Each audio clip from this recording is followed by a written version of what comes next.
अस्सलाम वालेकुम, this is Nasir Sajjad. कैसे हैं आप? उम्मीद है सब खैरियत से होंगे। आज हम आपके लिए पाकिस्तान एयरफोर्स का एडवर्टाइजमेंट लेके आए हैं, जॉब्स एडवर्टाइजमेंट। और ये as commission officer in medical branch 134 combat support course जो है वो अनाउंस हुआ है। इसके अंदर हम देखेंगे कौन कौन सी जो है वैकेंसीज पाकिस्तान एयरफोर्स ने अनाउंस की हैं, उनका एलिजिबिलिटी क्राइटेरिया क्या है, कौन कौन से लोग अप्लाई कर सकते हैं, उसका अप्लाई करने का प्रोसेस क्या है, क्वालिफिकेशन एजुकेशंस क्या रिक्वायर है, उसकी हाइट पर्सनस की कितनी चाहिए, और इसके अंदर जो है किस तरीके से तैयारी की जाए कि इसमें सक्सेस जो है अचीव हो, और इसका सिलेबस जो है वो क्या क्या है। वन बाय वन हम एक एक चीज़ को स्टडी करेंगे। तो हम सबसे पहले शुरू होते हैं। इसकी जो ऑनलाइन रजिस्ट्रेशन है वो 16 दिसंबर 2024 से 29 दिसंबर 2024 है, और ये www.joinpf.government.pk के ऊपर आप ऑनलाइन अप्लाई कर सकते हैं। इसमें एक इंपॉर्टेंट चीज़ आपको मैं बता दूं कि अगर आप लोगों ने ऑनलाइन रजिस्ट्रेशन करवानी है या इसका प्रिपरेशन मटेरियल, नोट्स, पास्ट जो पेपर्स हैं, गाइडेंस है, कोई भी आपको हेल्प चाहिए हो तो आप हमसे रब्ता करके इसकी डिटेल्स ले सकते हैं, इसके नोट्स परचेज कर सकते हैं, उसके पास्ट पेपर्स भी ले सकते हैं। हमारे पास हर तरह की इसकी रिक्वायरमेंट्स और past papers, material, syllabus, each and everything is available. तो सबसे पहले जो इसमें इन्होंने पोस्ट अनाउंस किया वो है मेडिकल ब्रांच की, जो कि स्पेशलिस्ट होते हैं SPSSC के अंदर। इसमें नेशनलिटी जो है वो मेल सिटीजन ऑफ पाकिस्तान होना ज़रूरी है। उसमें जो एज है वो 25 अप्रैल 2025 तक 29 से 35 साल जो है वो होनी चाहिए। रैंक इसका स्क्वाड्रन लीडर होता है, और इसका ट्रेनिंग जो पीरियड है वो 24 वीक्स होता है। इसके अंदर क्वालिफिकेशन की बात करें तो MBBS मांगा हुआ है, मिनिमम सेकंड डिवीजन और equivalent and specialisation in the following discipline from a Pakistani oblique foreign medical university या university recognised by the Pakistan medical and dental college council. इससे आपका होना ये MBBS ज़रूरी है। आपकी सेकंड डिवीजन हो या इक्विवेलेंट हो या स्पेशलाइजेशन इन फॉलोइंग डिसिप्लिन होना चाहिए, पाकिस्तान या फॉरेन मेडिकल कॉलेज या यूनिवर्सिटी रिकॉग्नाइज बाय PMDC या PMC। इसके अंदर क्या क्या है? चाइल्ड स्पेशलिस्ट के लिए FCPS, MRCP, MRCPCH, FRCP and FRCPCH या डिप्लोमेट अमेरिकन बोर्ड। इसी तरीके से ENT स्पेशलिस्ट के लिए FCPS, MRCS ENT and FRCS ENT and diplomat American board. और आई स्पेशलिस्ट के लिए FCPS, FRCS and diplomat American board. Next इसकी हम जाते हैं, जो अनाउंस हुई है वो है मेडिकल ब्रांच के अंदर GDMOs SPSSC। इसके लिए नेशनलिटी मेल पाकिस्तानी होना ज़रूरी है, और एज जो है 25 अप्रैल 2025 तक 24 से 28 साल होना ज़रूरी है। इसके अंदर रैंक जो है वो फ्लाइट लेफ्टिनेंट का है, वेरी हाई और ग्रेट पोस्ट, और इसकी बड़ी एक वर्थ होती है और लोगों की ख्वाहिश होती है फ्लाइट लेफ्टिनेंट बनने का। तो इट्स योर डिज़ायर्स कि आप इसमें क्या बनना चाहते हैं। बहरहाल it's a very great rank, और इसका ट्रेनिंग पीरियड जो 24 वीक है। इसके अंदर भी क्वालिफिकेशन जो है वो मिनिमम सेकंड डिवीजन होनी चाहिए, और पाकिस्तान फॉरेन मेडिकल कॉलेज या यूनिवर्सिटी PMDC या PMC से रिकग्नाइज होना ज़रूरी है, और तकरीबन मिनिमम 1 ईयर का जो है आपके पास होना चाहिए। हाउस जॉब किसी भी PMDC या PMC से के रिकग्नाइज इंस्टीट्यूशन से 1 साल की आपकी हाउस जॉब होना इसमें ज़रूरी है, और प्रेफरेंस उन लोगों को दी जाएगी जिनका एक्सपीरियंस आफ्टर हाउस जॉब जो है वो होगा, उनको प्रेफरेंस दी जाएगी।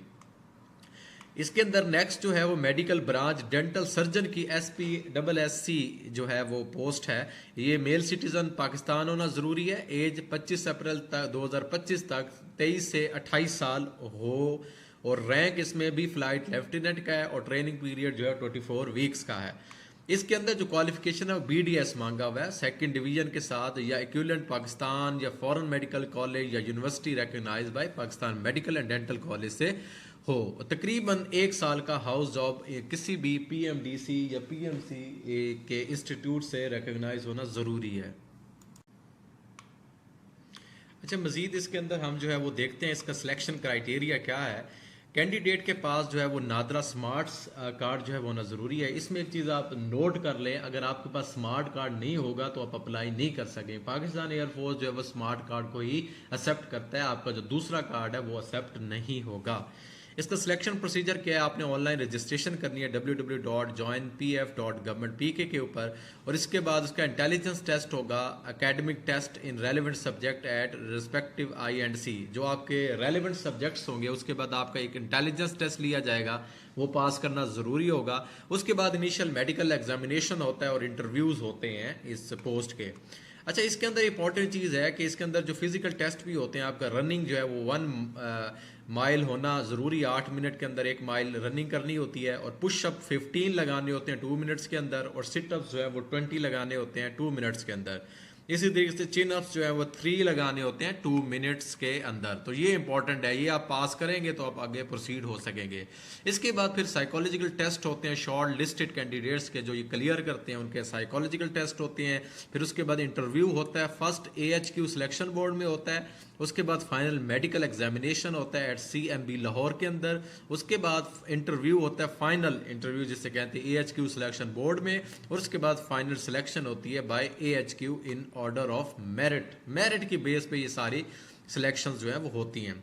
इसके फ्यूचर प्रोस्पेक्टस के बारे में बात करें तो वेरी हाई प्रोफेशनल इंस्टीट्यूट, और इसका जो है very great future aspects and career, or there is a dream of all the persons to join the Pakistan Air Forces, because its future aspects and career is very vast and very professional institute है। तो लोगों की ख्वाहिश होती है इसके अंदर जाने की। हाईली कम्पिटिटिव सैलरी होती है, इसके अंदर फ्री मेडिकल ट्रीटमेंट दिए जाते हैं, सेल्फ को भी फैमिली को भी, और ट्रेनिंग और पोस्टिंग डिफरेंट सिटीज़ में पाकिस्तान में होती है, बाहर के ममालिक में भी होती है। आपको जो है वो पूरी दुनिया घूमने का मौका मिलता है। इसमें फ्री एकोमोडेशन दी जाती है पाकिस्तान एयरफोर्स की तरफ से, और आपको एयर ट्रैवल और ट्रेन के टिकट्स में भी 50% जो है इसमें रायत दी जाती है। और इंटरनेशनली रिकगनाइज कोर्सेज वगैरह भी जो है वो करवाए जाते हैं, और मेंबरशिप होती है एयरफोर्स ऑफिसर्स की हाउसिंग स्कीम्स के अंदर, एज़ पर एग्जिस्टिंग पॉलिसी के मुताबिक मेंबरशिप्स भी मिलती हैं। ठीक है, मज़ीद इसके अंदर हम बात कर लेते हैं कि इन एलिजिबिलिटी जो है इसकी कंडीशंस क्या होती हैं, कौन कौन से लोग इसमें अप्लाई नहीं कर सकते, जो कि ISSB, GHQ, NHQ या AHQ सिलेक्शन बोर्ड से रिजेक्ट हुए होते हैं 2 दफ़ा, या ISSB की तरफ से 2 दफ़ा नॉट रिकमेंड होते हैं, या 2 दफ़ा ISSB जो इंटरमीडिएट पे होते हैं, ग्रेजुएट बेस पे वगैरह होते हैं, उसमें भी नॉट रिकमेंड हुए होते हैं 2 दफ़ा, वो नहीं कर सकते। अगर आप 1 दफ़ा रिजेक्ट हुए हैं किसी भी इंटरमीडिएट, ग्रेजुएट या ट्वाइस रिजेक्ट हुए ISSB से, तो भी आप अप्लाई नहीं कर सकते। अगर आप 2 दफ़ा स्क्रीनड आउट हुए हैं ISSB से, फिर भी आप अप्लाई नहीं कर सकते। या आप डिसमिस हुए हैं, रिमूव हुए हैं, या डिबेट हुए हैं किसी भी गवर्नमेंट सर्विसेज से इंक्लूडिंग आर्म फोर्सेस, तो आप इनएलिजिबल होंगे।